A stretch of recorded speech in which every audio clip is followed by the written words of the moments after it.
I'm Dwayne, 33, and last year I finally bought my dream lake house for $515,000 after a decade of 70-hour work weeks. Everything was perfect until my sister Amanda grinned across our family dinner table and announced, "We're moving in Monday." Dad already approved. I felt my stomach drop. That night, while reviewing security footage on my phone, the alert pinged, "Motion detected, trespassing recorded." What followed would test every boundary I'd ever set. Before I tell you how my family tried to take over my dream home, let me know where you're watching from and hit that like button if you've ever had to stand your ground against family. Growing up in Sterling Heights, Michigan, money was always a sensitive topic in our household. My parents, Thomas and Barbara, worked respectable jobs, but never quite reached financial comfort. Dad managed a hardware store while Mom taught at the local elementary school. They provided the basics, but luxuries were rare. From an early age, I watched them stress over bills spread across the kitchen table each month, and I promised myself I'd find a different path. My parents believed in traditional values: work hard, save your money, and most importantly, family comes first. They repeated these mantras throughout my childhood. While well-intentioned, their definition of family comes first often translated to, "Your needs come second," to family needs. This dynamic would become the foundation of our conflicts years later. School came naturally to me, and I recognized education as my ticket to financial independence. While other kids spent summers at the community pool, I mowed lawns, delivered newspapers, and stocked shelves at the local grocery store. By 16, I had saved nearly $3,000, which I proudly kept in a savings account rather than spending on video games or clothes like my friends. Amanda, 3 years older than me, took a different approach to life. Where I was cautious and methodical, she was spontaneous and free-spirited. She changed college majors 4 times before settling on communications, and even then graduated a year late. Our parents supported her throughout, covering her apartment costs and car payments, while encouraging me to be responsible with my own expenses. When college came, I earned a partial scholarship to Michigan State, but it wasn't enough. I worked 2 part-time jobs throughout my computer science program, sometimes sleeping only 4 hours a night to finish assignments after closing shifts at the campus bookstore. Meanwhile, Amanda had moved back home after graduation, figuring things out while working retail positions that never seemed to last. After graduation, I accepted an entry-level position at a tech consulting firm in Detroit. The salary wasn't impressive, but the experience was valuable. I lived in a tiny studio apartment, brought lunch from home every day, and put 40% of each paycheck into savings. My coworkers thought I was extreme, but I had a plan. Each promotion and raise went mostly toward my growing Lakehouse fund, rather than lifestyle upgrades. The dream of owning a lake house wasn't random. Some of my happiest childhood memories came from 2 summers when my parents splurged on a week-long rental at Lake Michigan. I remembered those peaceful mornings, watching the sunrise over the water, feeling a sense of possibility that our suburban home never provided. I wanted that feeling permanently. By 30, I had moved into senior consulting roles, developing expertise in systems integration that few others in my firm possessed. Clients requested me specifically, and my salary reflected my value. Still, I lived well below my means, driving a practical sedan and sharing an apartment with a roommate despite being able to afford much more. After 10 years of disciplined saving and strategic career moves, I had accumulated enough for a substantial down payment. The search for the perfect lake house took nearly 8 months. I visited 36 properties, researched local regulations, and calculated potential maintenance costs before finally finding the one on the eastern shore of Lake Michigan. The house wasn't perfect initially. At $515,000, it stretched my budget to its limit, but the location was ideal and the structure sound. The 3-bedroom modern design needed updates, but had good bones. I negotiated the price down, secured financing with my excellent credit score, and signed the papers with a sense of accomplishment that outshined any other achievement in my life. The renovation process took 4 additional months and nearly depleted my remaining savings, but the result was worth every penny and sleepless night. Floor-to-ceiling windows showcased the water view, and the open-concept kitchen gleamed with new appliances. The deck I had rebuilt myself stretched toward the shoreline, creating the perfect spot for morning coffee or evening relaxation after stressful workdays. When I finally moved in last spring, the sense of pride was overwhelming. This wasn't just a house, it was tangible proof that my years of sacrifice and hard work had culminated in something beautiful and entirely mine. I took photos and shared them with family, receiving congratulatory messages that seemed genuinely supportive. "So proud of you, son," Dad texted while Mom called to get all the details about the renovations. Amanda sent a brief, nice place text that I interpreted as approval. Little did I know that those supportive messages contained underlying expectations that would soon reveal themselves in ways I never anticipated. Looking back, I should have recognized the warning signs long before the crisis erupted. My relationship with my parents had always been complicated by their different expectations of me versus my sister. Thomas. My father grew up in a traditional household where the man was expected to provide for everyone. He applied this same expectation to me despite the changing times. "A man takes care of his family," he'd repeat whenever I questioned being volunteered for tasks Amanda was never asked to do. Barbara. My mother played peacekeeper, but ultimately reinforced these dynamics. She'd console me privately about unfair situations but never challenged Dad's decisions. "Your sister just needs more help," she would explain when Amanda received financial assistance for problems she had created herself. "You're so capable, Dwayne. You don't need us like she does." This pattern continued into adulthood.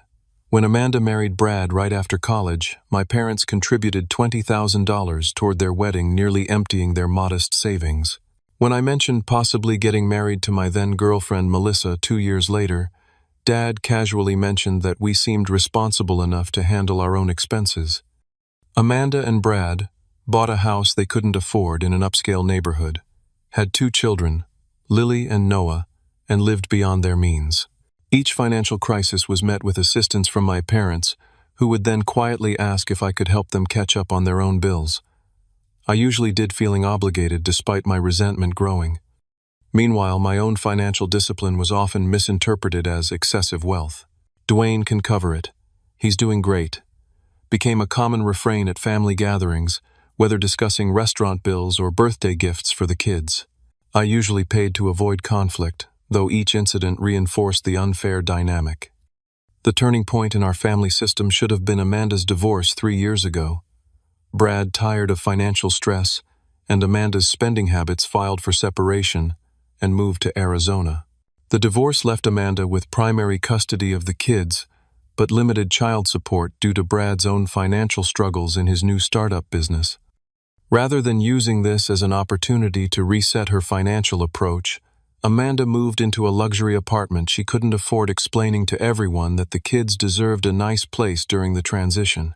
My parents, despite their own approaching retirement, helped with her rent for months, while depleting their savings yet again.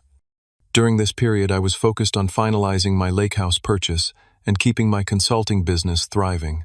I paid for weekend activities with my niece and nephew, and occasionally covered urgent bills for Amanda when the children's needs were at stake. But I started establishing firmer boundaries around regular financial support. These boundaries weren't well received. "He has so much but shares so little," I overheard Amanda telling our mother during a family barbecue last summer. "The kids barely know their uncle despite him having all that money." The comment stung because I had specifically scaled back work hours to spend more time with family, including taking Lily and Noah fishing several times that same month. When I finally closed on the Lakehouse, I decided to host a housewarming party for friends and family. It seemed like a perfect opportunity to share my achievement, while perhaps resetting some of the negative perceptions about my willingness to share. I spent weeks preparing, setting up the guest rooms for my parents and Amanda's family to stay the weekend, and planning activities everyone would enjoy. The party initially went well.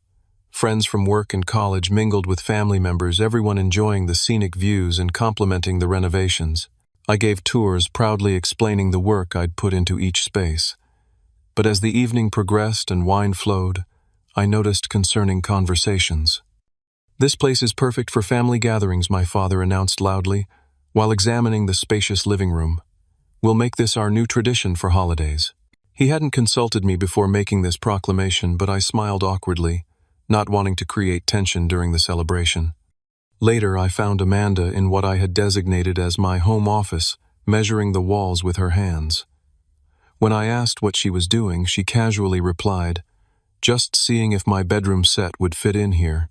This would be perfect for me, and the kids could take the room across the hall." "This is my office," I replied, confused by her planning. "I work from home 3 days a week."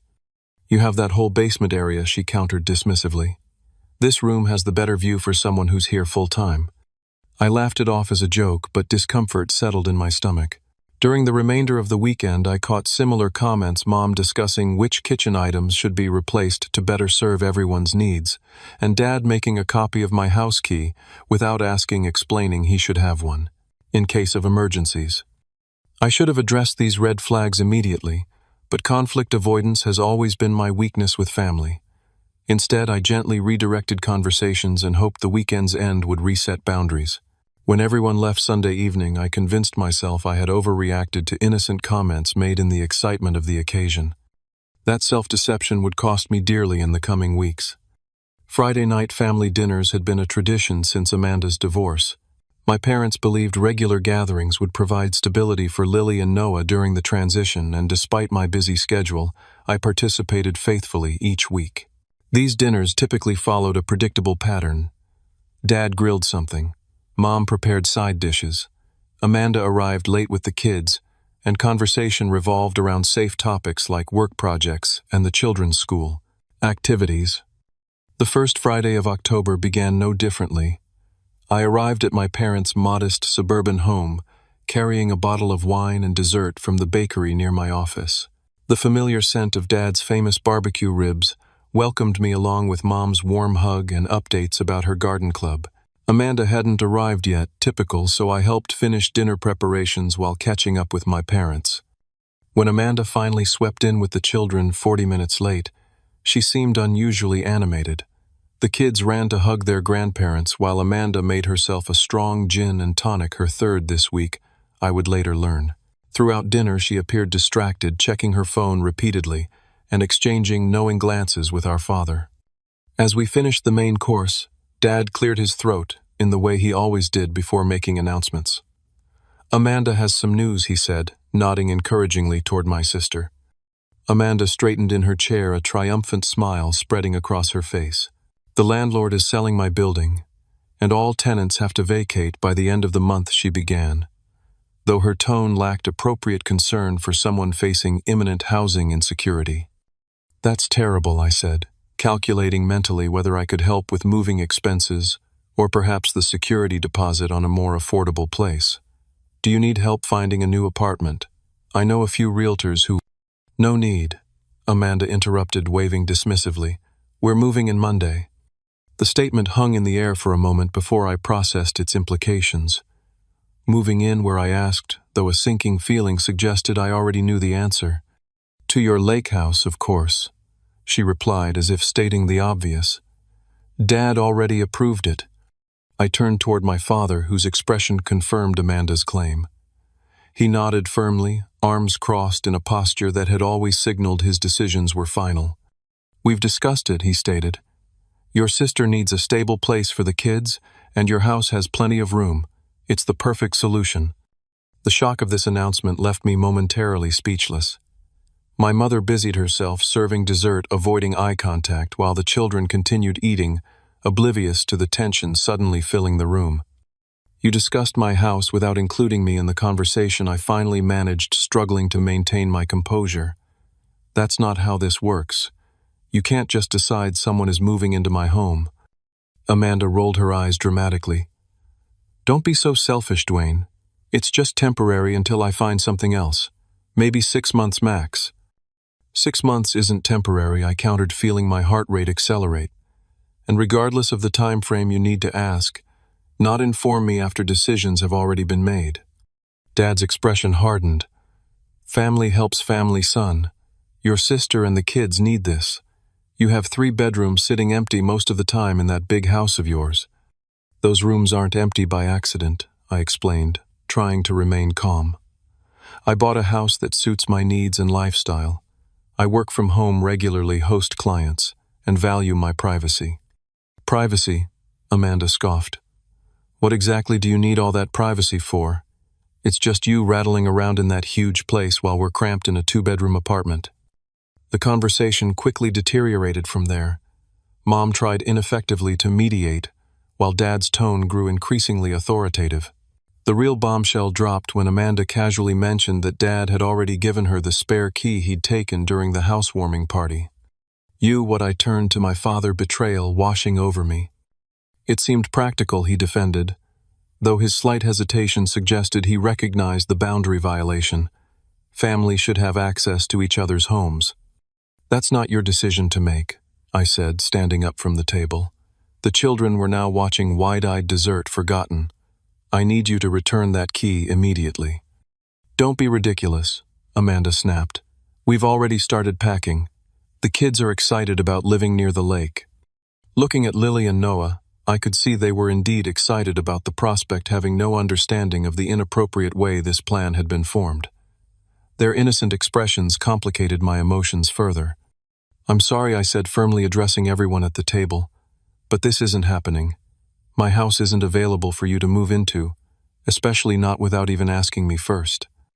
"So you'd rather see your sister and niece and nephew homeless?" Dad's question dripped with accusation. "They won't be homeless," I countered. "Amanda has options that don't involve taking over my home without permission." Like what Amanda challenged. "The rental market is impossible right now, and I can't afford the security deposits they're asking. This is the only logical solution." "What about Mom and Dad's house?" I suggested. "There's the finished basement where you stayed after the divorce." "We're too old to have young children running around constantly." Mom interjected her first direct contribution to the discussion. "Your place is much more suitable with all that outdoor space for them to play." The circular arguments continued until I realized no productive resolution would come that evening. Everyone had already decided my home was the answer to Amanda's problems with or without my consent. The betrayal cut deep. Not just Amanda's entitlement, but my parents' willingness to override my autonomy so completely. "I need to go," I said, finally gathering my jacket. "This conversation isn't productive, and my answer remains no." "You've always been selfish," Amanda spat as I headed for the door. "Always hoarding your success instead of helping family." I paused, years of accumulated resentment, threatening to spill over in words I might regret. Instead, I simply said, "I'll talk to you all tomorrow when everyone's calmer." The drive home felt surreal. Radio announcers discussed trivial topics while my mind raced through implications and possible outcomes. Part of me wondered if I was overreacting, if family solidarity should outweigh personal boundaries. Another part recognized this as the culmination of a lifelong pattern that needed disruption. As my lakehouse came into view, illuminated by security lights against the dark shoreline, certainty settled in my chest. This sanctuary represented years of sacrifice and disciplined choices. I had earned this space and the right to determine how it was used. The family dynamics that had shaped our interactions for decades needed to change, and this boundary was where I would start. Little did I know how severely that boundary would be tested in the coming days. The notifications began before I'd even finished my morning coffee the next day.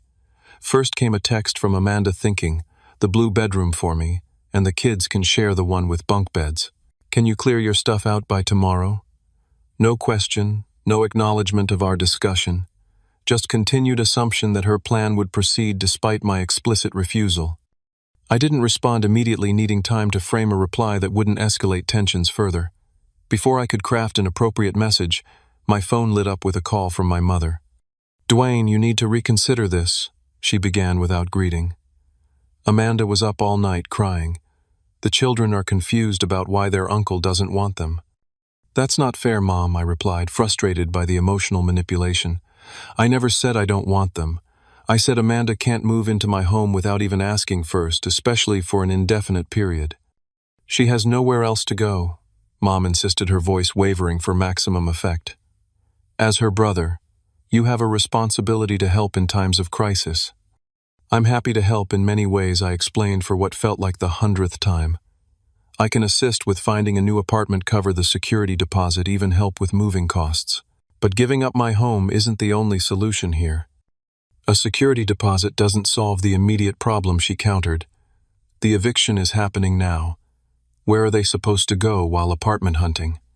They could stay with you and Dad temporarily, I suggested again. You know your father's back can't handle those inflatable mattresses anymore, she replied, though this limitation hadn't been mentioned previously. And our house is half the size of yours.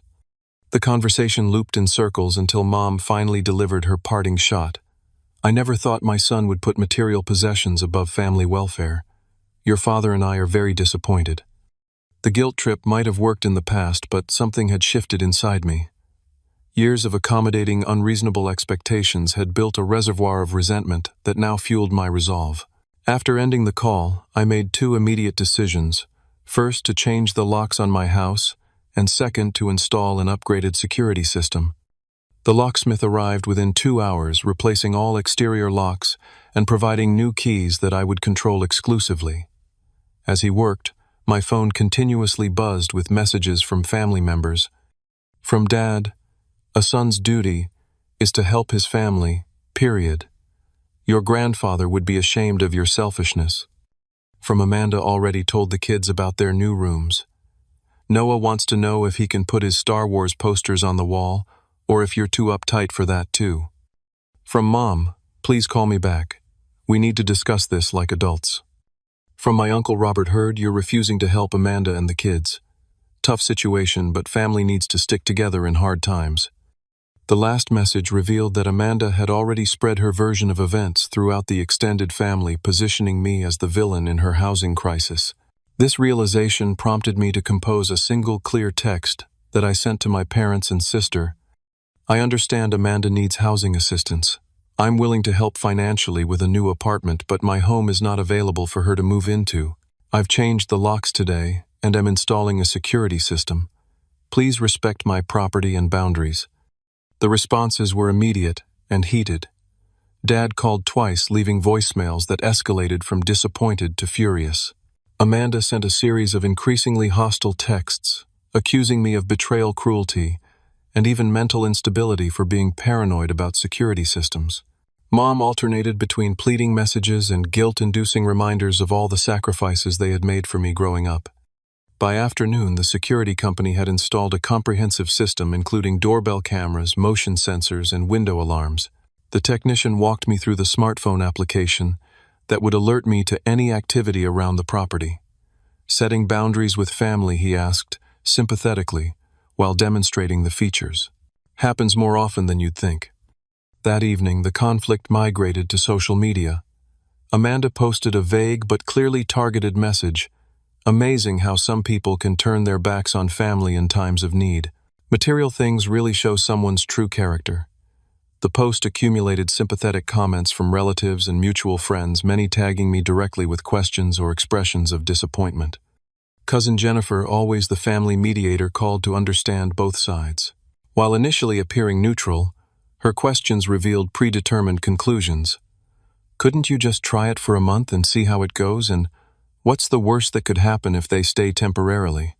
When I explained my Saime, Winhargater Leo, concerns about temporary becoming permanent, and the violation of having decisions made about my property without consultation, she sighed heavily. Family is complicated, but at the end of the day, blood comes first. The pressure continued building through the weekend. Sunday brought a particularly difficult phone call with my father, who had moved from disappointment to outright anger. "You've left us no choice but to take sides," he declared, his voice uncharacteristically cold. "And we're standing with your sister." "This isn't about taking sides," I tried explaining. "It's about basic respect for boundaries and property." "Property," he scoffed. "Listen to yourself. Putting a house above the welfare of your own blood. I didn't raise you to be this kind of man." "You raised me to work hard and be responsible," I countered. "I've done exactly that. Amanda needs to address her situation responsibly too, not expect everyone else to accommodate her poor planning." "Your sister is going through a divorce with 2 children to support," he nearly shouted. "How dare you call that poor planning?" "The divorce was 3 years ago," I reminded him, "and she's been living in an apartment she can't afford while refusing to look at more sustainable options." The conversation deteriorated further until Dad delivered his ultimatum. "If you don't help your sister now, don't expect to be welcomed at Thanksgiving, or Christmas, or any family gathering moving forward. The threat of family excommunication hung heavily after we disconnected. Despite the mounting pressure, something had fundamentally changed in my response to these familiar tactics. The years of accommodating unreasonable expectations at my own expense had built a resilience I hadn't recognized until tested. My home represented not just a financial investment, but a symbol of my autonomy and the life I had built through deliberate choices. Monday morning arrived with a new work week, and I hoped the family drama might temporarily subside while everyone focused on their responsibilities. I left for the office early, grateful for the distraction of client meetings and project deadlines. Around 10:30, however, my phone vibrated with an alert from the security system motion-detected front entrance. Opening the application revealed live footage that stopped my heart. Amanda's minivan parked in my driveway, my parents' sedan behind it, and a small moving truck backing up to the front door. I watched in disbelief as Amanda approached my front door with the old key in hand, trying repeatedly to unlock the door as my parents unloaded suitcases from their car. The children stood nearby looking confused as Amanda grew visibly frustrated with the key that no longer worked. I immediately called my father's cell phone, which went straight to voicemail. Same with my mother's and sister's numbers. They had collectively decided to ignore communication while executing their plan. Left with no alternatives, I made 2 calls in quick succession, first to my office explaining a family emergency requiring immediate attention, and second to the county sheriff's non-emergency line. I need to report trespassers at my property. I explained to the dispatcher, feeling surreal, using such terms for my own family.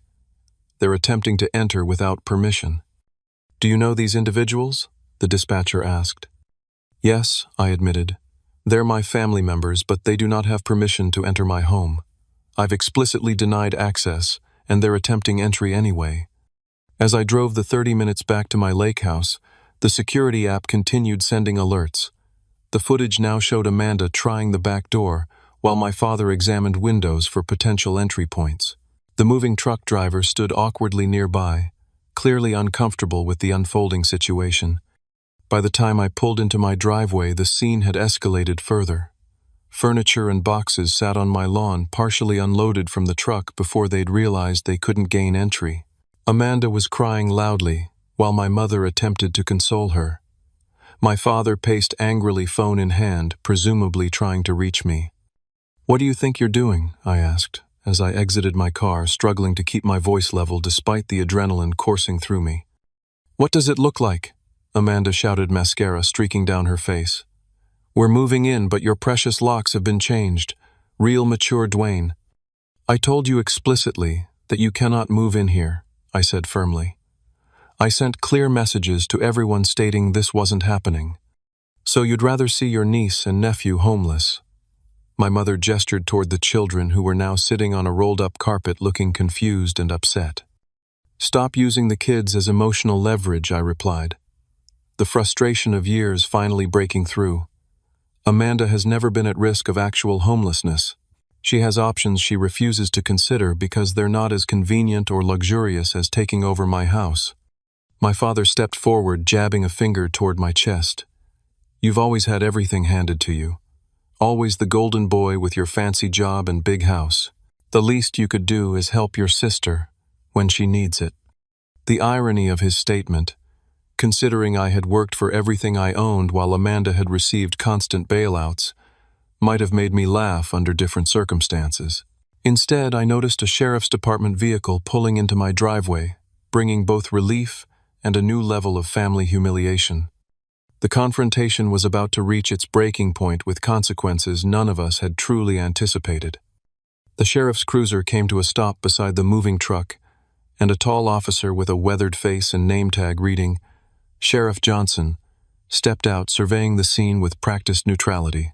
Furniture scattered across the lawn boxes stacked haphazardly, and 4 adults in various states of emotional distress created a tableau that clearly signaled domestic conflict. Afternoon, folks, he said, approaching with deliberate calm. Received a call about a trespassing situation. Who's the property owner here? I stepped forward, simultaneously relieved at the intervention and mortified at having involved law enforcement with family. "This is my residence." My father immediately interjected, "This is a family matter, officer. We don't need police involvement." His authoritative tone, effective in family settings, carried no special weight here. If there's unauthorized entry or attempted entry to private property, it becomes a legal matter. Sheriff Johnson explained patiently. He turned to me. "Can you explain the situation?" I took a deep breath, trying to present the facts objectively. My sister's apartment building is being sold and she needs to relocate. Without consulting me, my family decided she would move into my home. I explicitly refused permission. Multiple times changed the locks after they took a spare key without my knowledge, and clearly communicated that this arrangement wasn't acceptable. Today they arrived with a moving truck despite all that. The sheriff nodded, making notes in a small pad. "And you are?" he asked Amanda. "His sister," she replied, wiping tears dramatically. "With 2 children who are about to be homeless because their uncle cares more about his empty rooms than family. We have nowhere else to go," my mother added, arm around Amanda protectively. "Moving in with Dwayne is the only logical solution." Sheriff Johnson maintained his professional demeanor despite the emotional appeals. "Ma'am, regardless of family relationships, this remains private property. The owner has the legal right to determine who can and cannot reside here." "He's being unreasonable," my father insisted. "Family helps family in times of need." "That may be your family value system," the sheriff acknowledged. "But legally, your son has the right to deny entry to anyone, family included. Attempting to move in against his explicit refusal could constitute criminal trespass." The word criminal landed like a thunderclap in our family dynamic. My mother gasped audibly, while my father's face flushed deep red. Amanda's children, picking up on the escalating tension, began crying in earnest now. "You'd have us arrested?" Amanda asked incredulously. "Your own family." "I didn't want any of this," I replied, emotion finally breaking through my composed facade. "I asked you repeatedly to respect my boundaries. You gave me no choice but to protect my property when you ignored every reasonable request." Sheriff Johnson intervened as Amanda prepared another tearful rebuttal. "Here's what needs to happen now," he said firmly. "All belongings need to be loaded back onto the moving truck. Everyone not residing at this property needs to leave the premises. If entry is attempted again without the owner's permission, charges could be filed." "This is ridiculous," my father sputtered. "We're his parents." "Parental status doesn't override property rights once a child is an adult," Sheriff Johnson explained with the patience of someone who'd mediated many family disputes. "Your son has been clear about his boundaries." What followed was perhaps the most painful 30 minutes of our family history. Under the sheriff's watchful eye, furniture and boxes were reluctantly reloaded onto the moving truck. Noah, my 10-year-old nephew, looked at me with confusion and hurt that cut deeper than any adult accusation. "I thought we were going to live near the water," he said quietly as he clutched his backpack. "I'm sorry, buddy," I replied, kneeling to his level. "I love having you visit, but this isn't the right way for it to happen."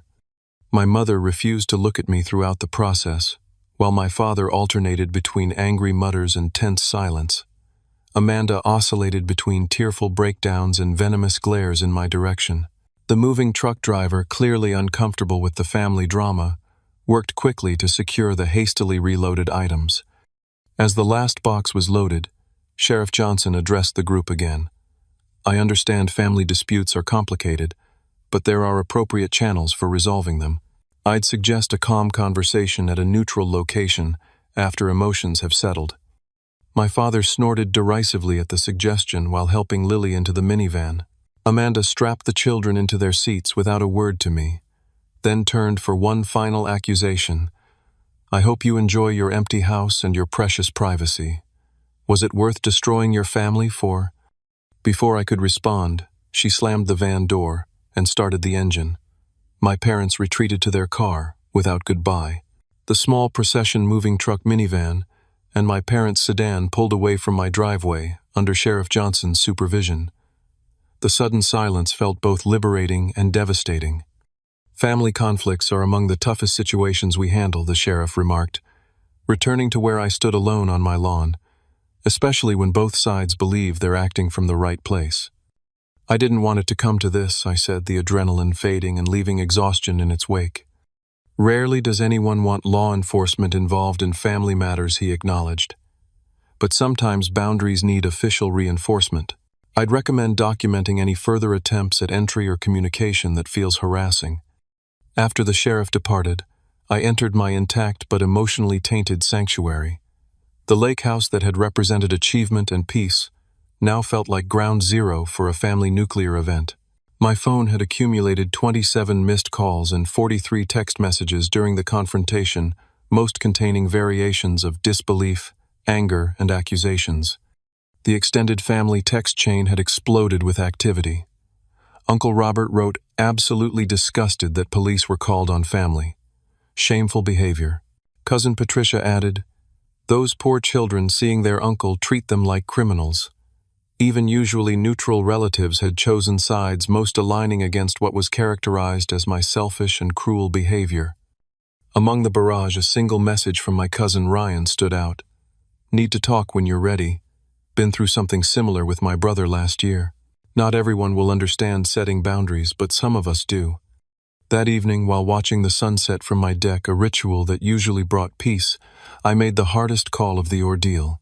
The family therapist I'd researched had excellent reviews for helping with boundary issues and family estrangement. I'd like to schedule an appointment, I said, when the receptionist answered. I'm dealing with a family situation that's escalated beyond my ability to manage alone. The simple admission felt simultaneously like defeat and the first step toward healing.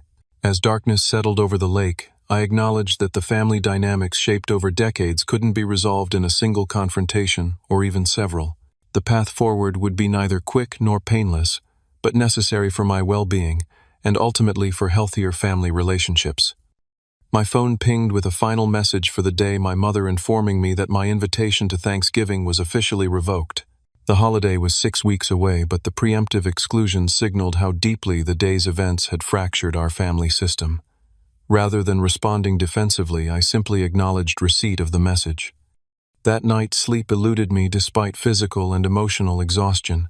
The security system installed to protect against the very people I'd once trusted implicitly sent occasional alerts as nocturnal creatures triggered the motion sensors. Each notification momentarily spiked my anxiety before reason reasserted itself. The Lakehouse remained secure, but the family I had always known was irrevocably changed.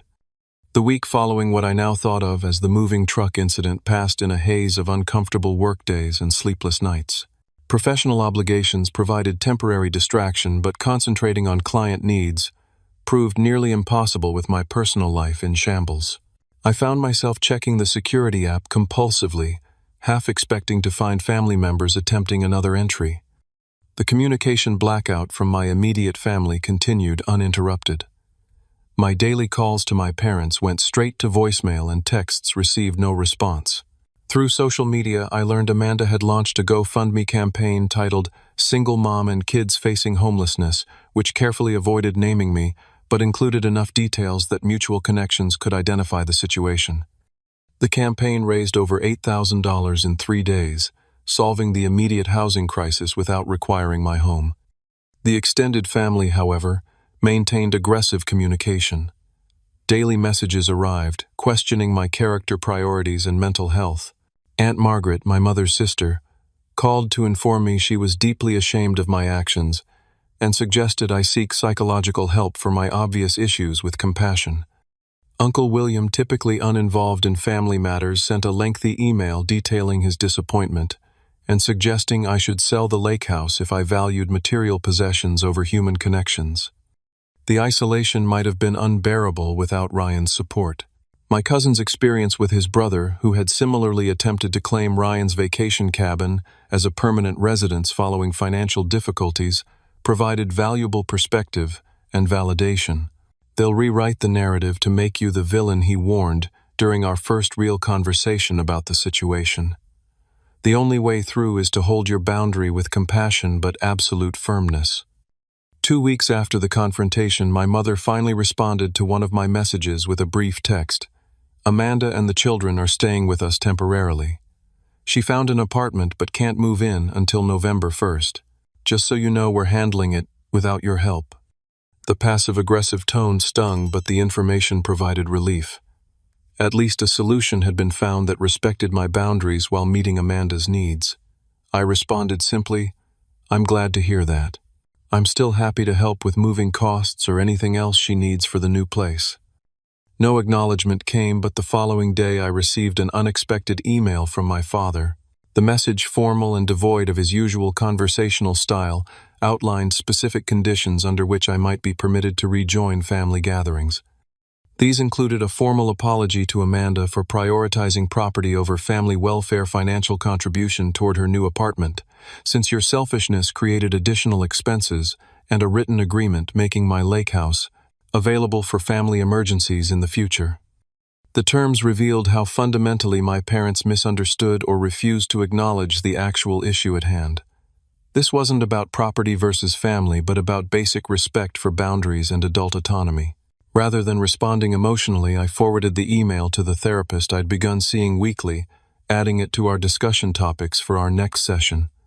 Dr. Patricia Winters, a family systems specialist, had helped me understand the dysfunctional patterns underlying our family conflict. "What you're experiencing is a family struggling with a challenge to its established hierarchy and expectations," she explained during our second session. "By purchasing the Lakehouse, becoming financially successful, and then enforcing boundaries, you've disrupted the family's understanding of who has power and how resources should be distributed." Through our sessions, I began recognizing how my role as the responsible one had created expectations that I would perpetually accommodate others' needs, regardless of personal cost. Dr. Winters helped me develop strategies for maintaining boundaries without unnecessary cruelty, acknowledging my family's perspective while not yielding to inappropriate demands. "Healing doesn't always mean returning to previous patterns," she cautioned when I expressed concern about permanent estrangement. "Sometimes it means establishing new, healthier relationships with clearer boundaries." Thanksgiving approached with no resolution in sight. My exclusion from the family gathering remained in effect despite several attempts at initiating conversation about alternatives. The holiday I spent with friends from work who organized an orphan's Thanksgiving for colleagues without local family celebrations. Though warmly welcomed, the experience highlighted the painful reality of family fracture. The following week brought unexpected news via Ryan, who had attended the family Thanksgiving. "Thought you should know," he texted afterward. "Amanda announced at dinner that she's moving to Grand Rapids in January. Apparently Brad is relocating his business to Michigan and wants more involvement with the kids.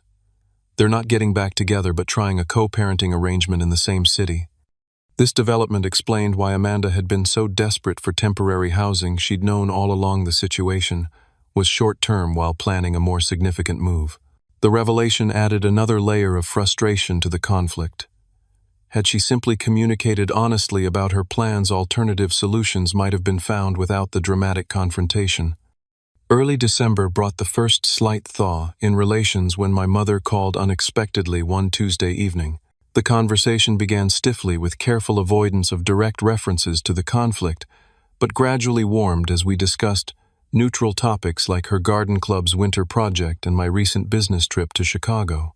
Before ending the call, she hesitantly mentioned that Noah had been asking about me. "He misses your fishing trips," she admitted reluctantly. "The therapist says maintaining relationships with extended family is important during transitions." The mention of a therapist surprised me. My parents had always dismissed mental health support as unnecessary. Perhaps the family crisis had created unexpected openings for growth in multiple directions. "I'd love to see the kids," I replied carefully. "Maybe we could arrange something that works for everyone." The resulting arrangement meeting at a neutral public location with my mother present felt somewhat artificial but represented progress nonetheless. The children's innocent perspective provided unexpected healing. They greeted me with unrestrained enthusiasm at the bowling alley we'd chosen for our reunion, more concerned with showing me their improved techniques than dwelling on adult conflicts. As Christmas approached, my father made his first direct contact via a brief, awkward phone call. "Your mother thinks we should discuss holiday arrangements," he began without greeting, voice gruff with unresolved emotion. Amanda and the kids are staying through New Year's before the move. If you want to see them, we could arrange something at our house, provided you're willing to be civil." The conditional invitation represented my father's limited capacity for reconciliation, not ideal, but a starting point. After consultation with Dr. Winters, I accepted with clear parameters a short Christmas Eve visit with gifts. For the children, no discussion of the Lakehouse situation, unless initiated by me, and the understanding that healing our relationship would require time and mutual respect. The holiday visit proceeded with strained politeness among the adults and genuine joy with the children. Amanda and I maintained careful distance, exchanging minimal pleasantries while focusing on making the experience positive for Noah and Lily. My parents oscillated between old familiar warmth and new cautious formality. Progress, though modest, had begun. January brought Amanda's move to Grand Rapids and a gradual easing of family tensions.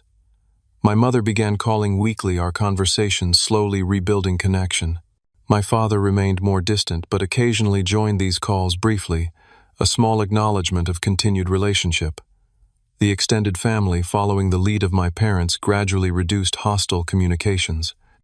3 months after the confrontation, I invited Ryan and his family to the Lakehouse for a weekend visit, my first attempt at hosting family since the housewarming disaster. The positive experience gave me confidence to extend similar invitations to other relatives, selectively rebuilding family connections on new foundations of mutual respect. The healing process had begun, though complete restoration of family relationships remained a distant goal. The Lakehouse once again felt like a sanctuary, rather than a battlefield, and I had gained invaluable insight into both myself and the complex dynamics that had shaped our family for generations. Spring brought renewal to both the Lakehouse landscape and my family relationships. The snow melted from the shoreline, early flowers pushed through the soil in garden beds I'd established the previous year, and subtle shifts in family communication indicated healing in progress. 3 months of limited contact had provided necessary space for reflection on all sides. Amanda settled into her new life in Grand Rapids, securing a position at a marketing firm and establishing a co-parenting routine with Brad that seemed to benefit the children. Our direct communication remained minimal, but monthly video calls with Noah and Lily helped maintain our connection.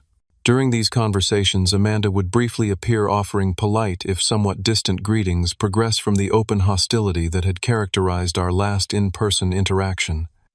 My mother's weekly calls had evolved from careful small talk to more genuine exchanges. During a particularly open conversation in early April, she surprised me with an unexpected acknowledgement. "I've been thinking about what happened," she began hesitantly. "With Amanda and the Lakehouse situation, I still wish things had gone differently, but I understand now why you felt your boundaries were violated." The admission, though partial, represented significant movement in our relationship. "Thank you for saying that," I replied, careful not to push too hard on this fragile bridge. "It means a lot to hear you understand my perspective." "Your father and I didn't handle it well," she continued after a pause. "We've always tried to protect Amanda, sometimes at your expense.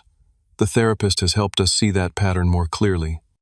Learning that my parents had continued therapy beyond the initial crisis brought unexpected hope.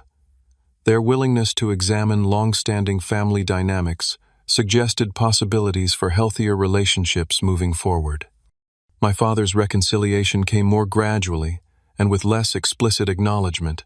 His communication style relied more on actions than words, calling to ask about a plumbing issue at the Lakehouse, sending an article about fishing conditions on Lake Michigan, offering to help with dock maintenance when weather improved.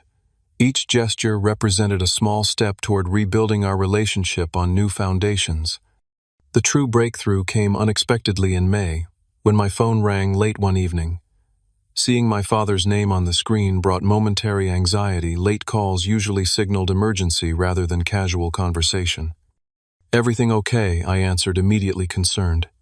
"Fine, fine," he assured quickly. "Just wanted to run something by you." He cleared his throat uncomfortably before continuing. "Your mother and I are thinking about the holiday schedule this year. We'd like to try something different from the usual cramped gathering at our house." My breath caught, anticipating where the conversation might be heading, but hesitant to assume. We were wondering, he continued with uncharacteristic uncertainty, if you might consider hosting Thanksgiving at your place, only if you're comfortable with it. And we'd respect whatever house rules you set. The request represented far more than a practical inquiry about holiday logistics. It acknowledged my ownership and authority over my space, recognized the need for explicit permission rather than assumption, and offered respect for boundaries I might establish. Coming from my father, who had previously threatened permanent estrangement over this very issue, the shift was momentous. "I'd like that," I replied, emotion making my voice slightly unsteady. "But I'd want to be clear about expectations up front, so everyone knows what they're agreeing to." "That's reasonable," he acknowledged the absence of defensiveness, marking another significant change. "Your house, your rules." We discussed practical considerations, guest list duration, a day visit rather than overnight stays, menu planning, and shared responsibilities. Throughout the conversation, my father maintained respect for my parameters, a stark contrast to the entitled approach that had characterized the previous year's conflict. After that conversation, I worked with Dr. Winters to develop clear, reasonable house rules for family visits, guidelines that would protect my boundaries while allowing genuine connection. These included specific invitation for each visit, rather than standing access, defined durations communicated in advance, respect for private areas of the house, and shared responsibility for meal preparation and cleanup. When I shared these guidelines with my parents, they responded with acceptance rather than resistance.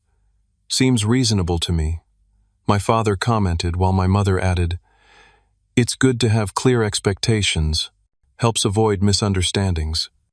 Amanda's response to the Thanksgiving plan came through my mother. Initially, she felt uncomfortable with the arrangement, but would attend for the children's sake. Her reluctance was understandable. Our conflict remained less resolved than my relationship with our parents. However, her willingness to participate despite discomfort suggested openness to gradual reconciliation. As spring progressed into summer, I invited my parents for a Saturday lunch at the Lakehouse, their first visit since the confrontation.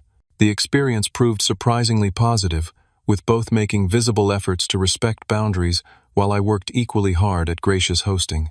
My father admired recent improvements without making possessive comments, while my mother complimented the space without suggestions for change.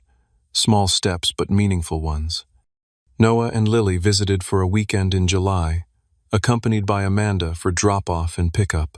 These brief interactions allowed us to rebuild minimal civility, focusing on coexisting peacefully rather than addressing lingering resentments directly. During her second visit, Amanda unexpectedly commented, "The place looks nice," before quickly returning to practical matters about the children's schedule. A tiny olive branch I gratefully acknowledged with a simple thanks. By autumn, family communication had established new patterns. Weekly calls with my mother, occasional practical conversations with my father, monthly video chats with the children, and civil if limited exchanges with Amanda created a foundation for the planned Thanksgiving gathering.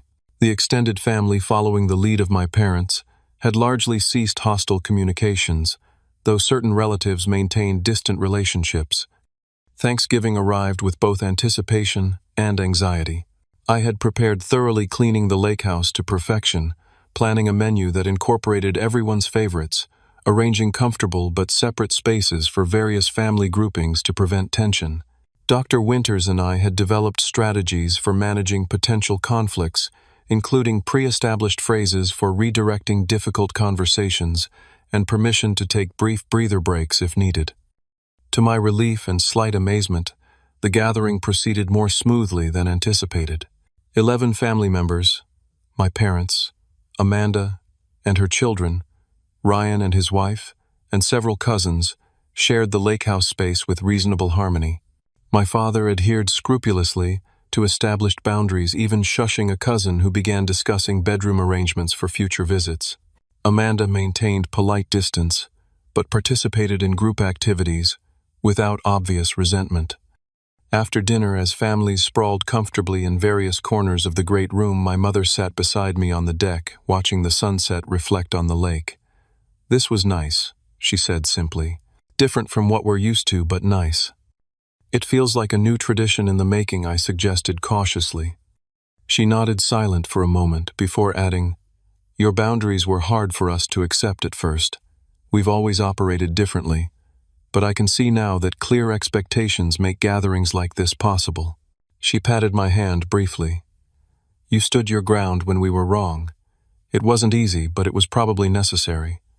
The acknowledgement, though understated, represented healing I had once doubted possible. Perfect resolution remained distant. Amanda still maintained emotional reserve. My father occasionally lapsed into old patterns before catching himself, and certain topics remained carefully avoided. But the family gathering in my Lakehouse, proceeding with mutual respect rather than entitlement, marked tremendous progress from the moving truck confrontation a year earlier. As guests departed the following morning, Amanda lingered briefly after loading the children's belongings. The kids really love it here, she said, avoiding direct eye contact. Maybe next summer they could visit for a week, if that works with your schedule and house rules. The explicit acknowledgement of my authority regarding my space, coming from the person who had most vehemently challenged it, felt like the closing of a difficult chapter. I'd like that, I replied. We can work out the details that respect everyone's needs. She nodded once before joining the children in the minivan, our reconciliation still tentative, but moving in the right direction. Standing on my deck that evening, watching distant family cars disappear down the winding road, I reflected on the tumultuous year and its unexpected lessons. The Lakehouse remained my sanctuary, but its meaning had evolved. What began as a symbol of independent achievement had become the setting for a different kind of success, the establishment of healthy boundaries that paradoxically allowed for more authentic connection. The journey had proven painful but necessary. Standing firm against entrenched family patterns required courage I hadn't known I possessed. The temporary fracture in relationships made space for new, healthier connections based on mutual respect rather than obligation or guilt. While perfect resolution remained a work in progress, the foundation for sustainable family relationships had been established. As darkness settled over the lake, I realized the most valuable asset I'd gained wasn't the property itself, but the self-respect that came from protecting it. Some might still view my actions as selfish or unnecessary, but I had found peace in the knowledge that boundaries and love could coexist, that true family connection thrived in the soil of mutual respect rather than obligation. Have you ever had to stand firm on boundaries with family members who didn't understand your perspective? I'd love to hear your stories in the comments below. Like this video if you've experienced similar family dynamics, and subscribe for more real-life stories about navigating complex relationships. Remember, setting boundaries isn't selfish. It's the foundation for authentic connection. Thank you for listening to my story, and I wish you courage in your own journey toward healthy relationships.